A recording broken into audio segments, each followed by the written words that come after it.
Independent ডিজিটালে আপনাদের স্বাগত জানাচ্ছি। আমি আশিক হোসেন। আমাদের সাথে আজকে আলোচনা করতে যুক্ত হয়েছেন ইন্ডিপেন্ডেন্ট ডিজিটালের প্রধান বার্তা সম্পাদক তানভীর সোহেল। তানভীর, আপনাকে স্বাগত জি। জানাচ্ছি। তানভীর, আপনি জানেন যে আজকে বিএনপির সাথে প্রধান উপদেষ্টার একটা বৈঠক হয়েছে এবং সেই বৈঠকের পর বিএনপির মহাসচিব মির্জা ফখরুল ইসলাম আলমগীর বলেছেন যে তারা প্রধান উপদেষ্টার এই বৈঠকে যে আলোচনা হয়েছে তাতে সন্তুষ্ট হতে পারেনি। ঠিক কি কারণে তারা সন্তুষ্ট হতে পারলেন না? এরকম কি কোনো ধারণা পাওয়া গেল? হ্যাঁ, মানে তারা যে জায়গাটায় সন্তুষ্ট হতে পারেন নাই সেটি হচ্ছে আসলে নির্বাচন ইস্যুতে। বাকি আরো অনেক বিষয়ে কথাবার্তা হয়েছে সেগুলো নিয়ে তো তাদের অবস্থান। যদিও তারা এই বৈঠকটি কিন্তু তারা আ নিজ থেকে তারা চেয়েছিলেন বৈঠকটা অনুষ্ঠিত হওয়ার জন্য এবং সেখানে মেইন উদ্দেশ্যই ছিল যে নির্বাচন নিয়ে। তো বিএনপির অবস্থান ছিল যে নির্বাচনের একটা সুনির্দিষ্ট রোড ম্যাপ কবে হবে। তো সেখানে বিএনপির একটা দাবি ডিসেম্বরের মধ্যে নির্বাচন হওয়ার কথা। কিন্তু স্বাভাবিক এই বৈঠকের পর নির্বাচনটা কিন্তু যেভাবেই হোক বলা চলে যে নির্বাচনটা ডিসেম্বরে হবে না এটা অনেকটাই নিশ্চিত বলা যেতে পারে। ধরে নেওয়া যেতে পারে যে পরে অন্য কোনো পরিস্থিতি যদি না দাঁড় করে অর্থাৎ সেই নির্বাচনটা চলে যাচ্ছে জুনের দিকে। তো সেটা জুনের যেকোনো সময় হতে পারে। আমরা জানি যে আইন উপদেষ্টা আসিফ নজরুল উনি কিন্তু বলেছেন যে এটি জানুয়ারি, ফেব্রুয়ারি বা ডিসেম্বর যে সময়টা আমরা অনুকূল হবে তখন। কিন্তু সুস্পষ্ট কিন্তু নাই। সে কথা তো সরকারের থেকে বারবারই বলা হচ্ছে যে ডিসেম্বর থেকে জুনের মধ্যে নির্বাচন হবে এবং জুনটা ক্রস হবে না। এটা সরকারের পক্ষ থেকে বলা হচ্ছে। কিন্তু বিএনপি যে কারণে গিয়েছিল যে তারা নির্বাচন নিয়ে এক ধরনের ধোঁয়াশা বা কবে হবে সে ব্যাপারে সুনির্দিষ্ট কোনো রোড ম্যাপও তাদের সামনে নাই। তো সেইটি কিন্তু আসলে এই বৈঠকে আর কোনো কিছু সামনে আসে নাই এবং বিএনপির যে নেতারা মানে বৈঠকের পর ২-১ জনের সঙ্গে যাদের আমাদের কথা হয়েছে তারা কিন্তু মনে করছেন যে আসলে ভোট তারা মনে করছেন যে ভোট আসলে হবে এই ২০২৬ এর জুনের দিকেই হয়তো ভোটটা চলে যেতে পারে। অর্থাৎ মানে সেটি আর ডিসেম্বরের মধ্যে হওয়ার মতো সম্ভাবনা তাদের সাথে এই আলোচনার পর তাদের কাছে মনে হচ্ছে যে সরকারের পক্ষ থেকে এই অবস্থানটা নাই। তো স্বাভাবিকভাবেই কিন্তু বিএনপি এই কারণেই বলেছে যে নির্বাচনের এই ইস্যুতে তারা একেবারেই সন্তুষ্ট না প্রধান উপদেষ্টার সঙ্গে এই বৈঠকে। অন্যদিকে আমরা যদি দেখি যে জামায়াতে ইসলামীর পক্ষ থেকে বলা হয়েছে যে তারা আগামী রমজানের আগে ভোট চান। অন্যদিকে এনসিপি বলছেন তারা হচ্ছে মৌলিক সংস্কার ছাড়া নির্বাচনে যেতে আগ্রহী নন, এমনটাই জানিয়েছেন। তো সেক্ষেত্রে নির্বাচনটা যে ডিসেম্বরে হচ্ছে না এটা তো অনেকটাই, আপনি যেটা বললেন আপনার কথায় অনেকটাই স্পষ্ট যে অনেকটাই হচ্ছে না।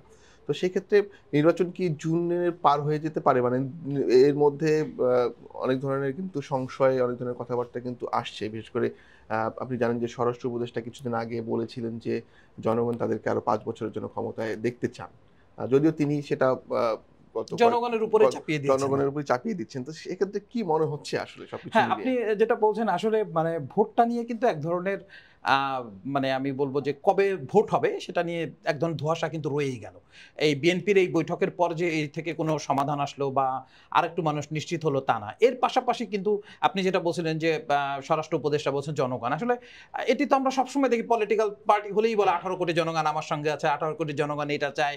যেকোনো কিছুই তারা জনগণের। এখন স্বরাষ্ট্র উপদেষ্টা কোথায় পেলেন যে ৫ বছর তাকে চান জনগণ? সেটা কিন্তু সুস্পষ্ট না। হয়তো কেউ তাকে বলেছেন নিশ্চয়ই ২-১ জন থাকতে পারে, তার আশপাশের লোকজন থাকতে পারে। তো সেটা বৃহৎ পার্সপেক্টিভে বলা যায় কিনা সেটা তো জরিপের উপরে ডিপেন্ড করে।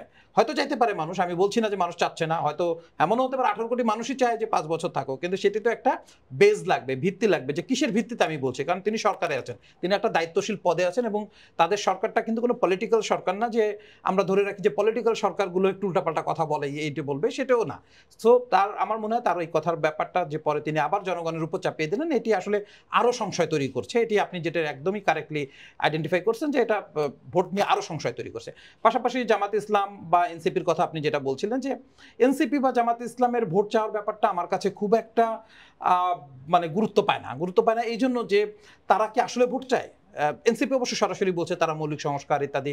ফলে তাদের কিন্তু তারা এখনই যে ভোট চায় না এটা তাদের অবস্থানটা একেবারে পরিষ্কার। এটা অবশ্য খুব স্বাভাবিক। কারণ তাদের যে নতুন একটা রাজনৈতিক দল তারা ফর্ম করেছেন সেটা গুছিয়ে উঠতেও আসলে সময় লাগার কথা এবং এবং পাশাপাশি সারা তার জনসমর্থন তৈরি করবে কিনা, আদৌ হবে কিনা সেটা অনেক, অনেক কিছু তাদের উপর ডিপেন্ড করে। আমি তাদের অবস্থানটাকে সেভাবেই দেখছি যে তারা কিন্তু ক্লিয়ার অবস্থান শুরুর থেকে যে তারা গণপরিষদ নির্বাচন চেয়েছে, তারা সংবিধান পরিবর্তন চেয়েছে। তারপরে বিচার যেটা বিগত সরকারের সাবেক প্রধানমন্ত্রী শেখ হাসিনা থেকে শুরু করে সবার বিচার তারা চেয়েছেন।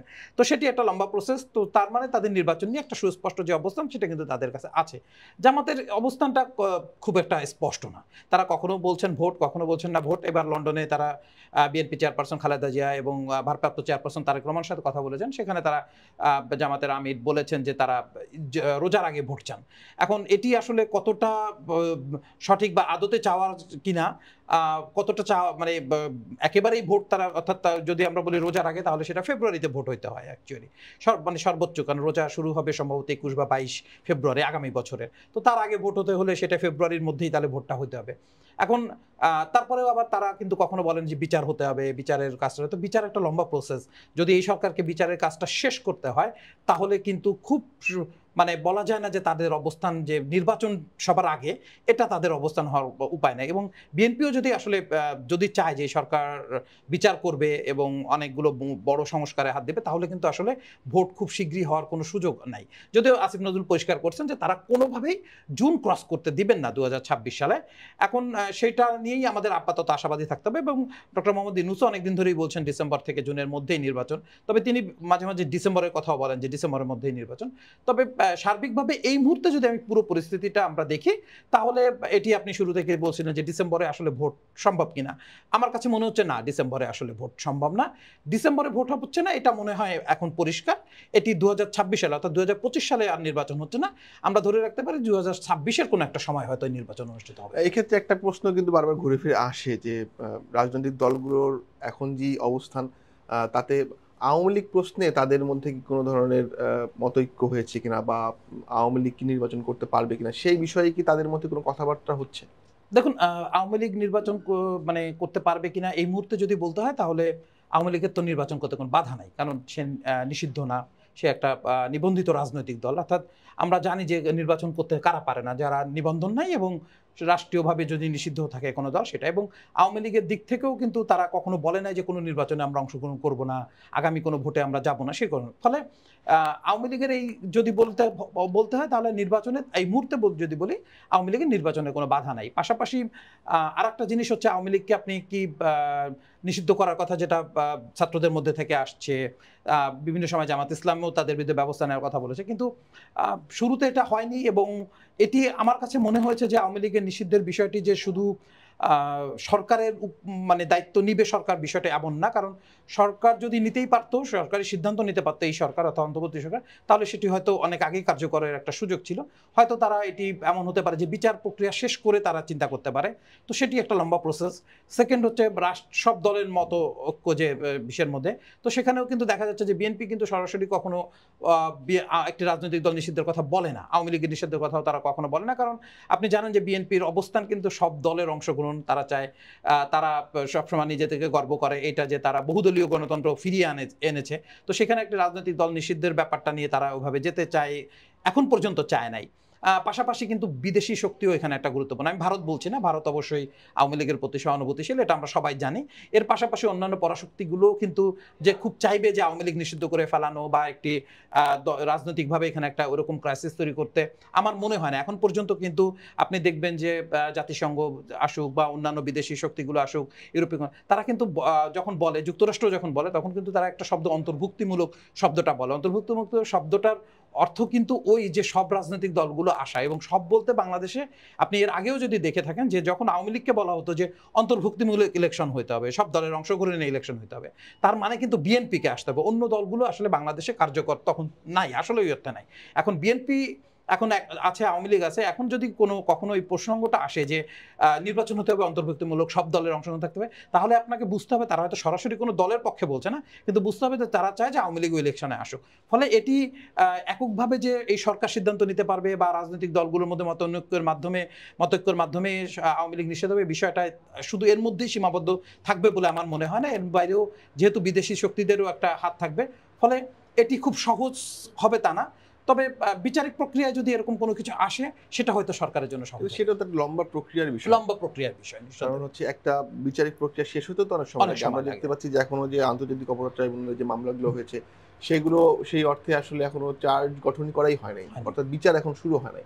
তো সেই ক্ষেত্রে বিচারের জন্য যদি অপেক্ষা করতে হয়, সেক্ষেত্রে তো অনেক লম্বা, বিচারের জন্য লম্বা সময়। সেটি আসলে ধরেই নেওয়া যায় যে সেটি আসলে হয়তো সম্ভব হবে না, যদি এই যে নির্দিষ্ট টাইমের ভোটের মধ্যে যদি আমরা বলি জুনের মধ্যে, সেটি আসলে কঠিন হবে। কারণ বিচারিক প্রক্রিয়া তো সেই সুপ্রিম কোর্টে গিয়ে শেষ হবে, আপিল পর্যন্ত সময় নিতে হবে। তো সেক্ষেত্রে একটা আছে যে সব রাজনৈতিক দল মিলে চাইলো যে আওয়ামী লীগকে নিষিদ্ধ করতে হবে, কিন্তু সেখানে সেটা চাইবে আমার কাছে মনে হয় না। অনেক দলই কিন্তু কোনো দল নিষিদ্ধের দায় তার কাঁধে নিতে চাইবে না। বিশেষ করে বিএনপির ক্ষেত্রে আমার মনে হয় যেটা যে বললাম যে বিএনপি নিজে এই ব্যাপারে গর্ব করে যে একটা সময় বাকশাল প্রতিষ্ঠিত হলো, একদলীয় শাসন ব্যবস্থা হলো, সেখান থেকে তারা বহুদলীয় গণতন্ত্রে তারা ফিরিয়ে আনলো।